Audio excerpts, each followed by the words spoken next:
Hey friends, if you wish to fix Windows upgrade error 0x8007042B 0x4000D on your Windows 11 computer, then please watch this video.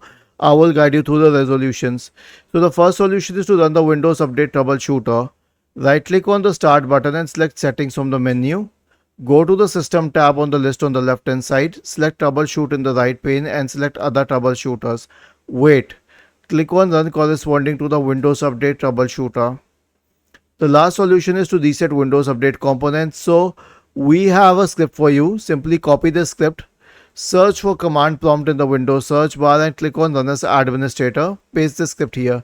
I'll tell you what this does. It will stop the services associated with Windows updates. It will delete the Windows Update profile. It will delete the contents of the software distribution and cat2 folders. It will re-register the DLLs. It will reset WinSock, and finally it will restart all the services. Was this helpful? If yes, then please subscribe to the channel. If not, then let us know in the comment section of the video on how we could help you further. Thank you for watching this video and have a nice day.